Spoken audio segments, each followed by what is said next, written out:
18 décembre 2022, Lionel Messi remporte le dernier grand titre qui lui manquait, le plus grand de tous, la Coupe du Monde.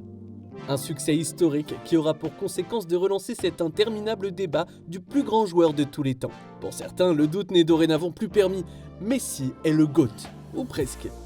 Répondre à ce type de problématique est totalement subjectif.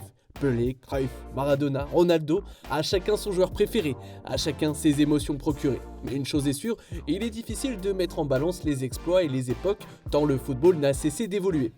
Opposer Messi à Pelé reviendrait ainsi à comparer le football d'autrefois à celui d'aujourd'hui. Alors concrètement, sur quels critères peut-on se baser pour affirmer qu'un tel est meilleur qu'un autre? Les records? Le palmarès? L'aura?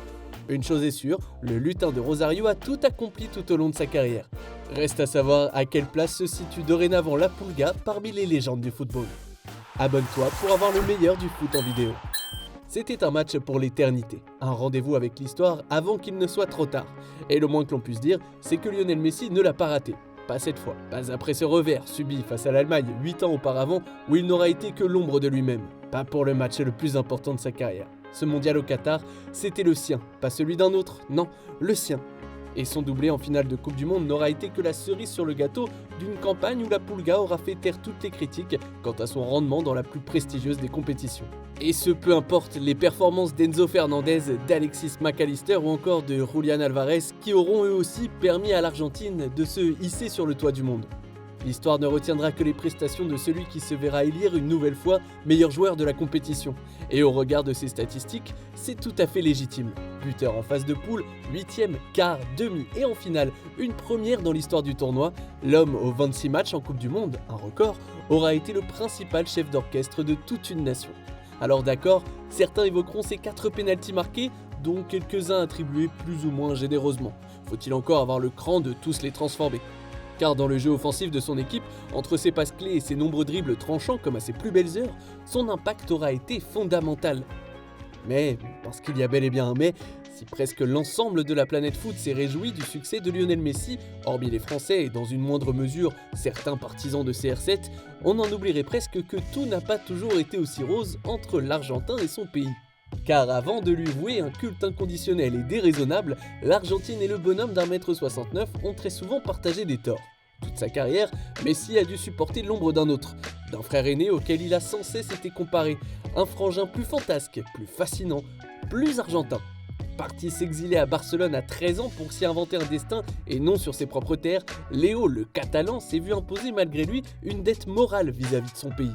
Très longtemps, les Argentins lui ont reproché sa différence de rendement entre le Barça et la sélection. Le fait de n'avoir jamais rien gagné avec les siens quand il accumulait alors les trophées avec son club. Évidemment, Lionel Messi en a souffert. Ses vraies fausses retraites internationales à l'été 2016 d'abord, puis au lendemain du mondial 2018, en sont le parfait exemple. Si certains lui reprocheront son manque d'abnégation au lendemain de ses décisions précipitées, ce sont bel et bien ces différentes désillusions qui lui auront permis de forger une facette plus méconnue de sa personnalité.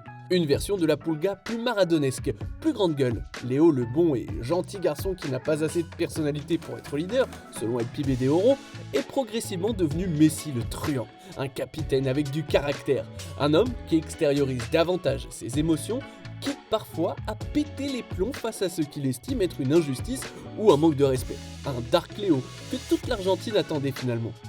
Car entre les deux numéros 10, il aura longtemps été question d'aura pour définir qui est réellement le plus grand joueur de l'histoire du football argentin. Oui, la personnalité discrète et la timidité naturelle de Messi lui ont valu des comparaisons défavorables avec le charismatique Maradona. Mais le rapport de force ne se serait-il pas inversé au lendemain de cette 3e étoile? À vrai dire, très certainement. À Doha, la Pulga a réalisé ce qu'il poursuivait depuis toujours, se faire une place de choix dans le cœur des Argentins. Car pour le reste, le meilleur buteur, meilleur passeur et joueur le plus capé de la sélection argentine n'a plus rien à prouver. Maradona n'a pas gagné de Copa América, Messi l'a fait en 2019. Diego n'a pas gagné les JO, Léo l'a fait. Bien entendu, il est assez vain d'opposer les époques, mais le foot aime les comparaisons.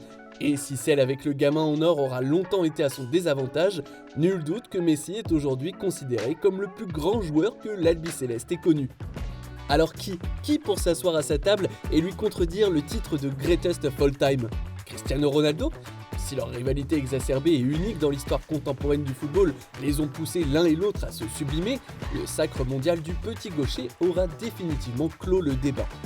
En fin de compte, la place de l'Argentin dans l'histoire du jeu s'évalue avec l'homme qui semblait jusque-là la dominer, Pelé. Un demi-siècle d'écart sépare les débuts du roi de ceux de la puce. Comparer les deux prodiges reviendrait ainsi à opposer deux footballs totalement différents, et ce n'est en aucun cas le but. Il convient avant tout d'établir le parallèle entre ces deux prodiges.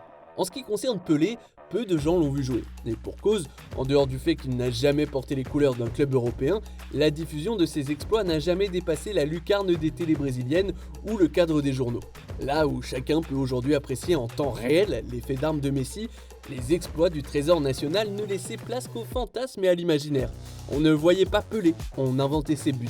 La Coupe du Monde était en fin de compte la seule vitrine à la portée des observateurs. Et le moins que l'on puisse dire, c'est que l'impact du Brésilien demeure unique dans l'histoire de cette compétition. Avant lui, la Seleção n'avait jamais été championne du monde.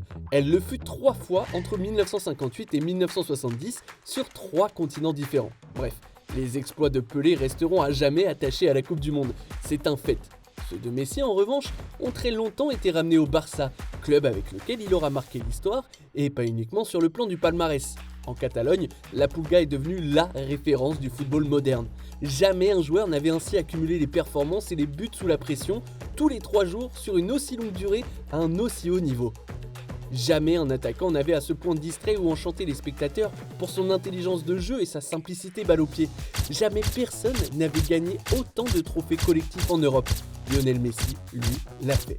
Ces arguments suffisent-ils à eux-mêmes pour faire de lui le meilleur joueur de tous les temps? En réalité, la réponse à cette question est un choix purement générationnel.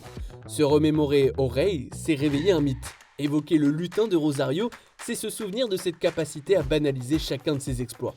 En somme, chacun a le droit de ne rien vouloir classer, de tout aimer sans jamais départager nos admirations. Mais une chose est sûre, s'il n'y a qu'un Pelé, il n'y aura qu'un Messi. L'Argentin est à jamais au firmament du football. Pour toi, Lionel Messi est-il le plus grand joueur de l'histoire du football? Merci d'avoir regardé notre vidéo. Si tu as kiffé, n'hésite pas à parler de notre chaîne autour de toi, d'aimer, de partager. Quant à moi, je te dis à très vite pour une nouvelle vidéo. Ciao!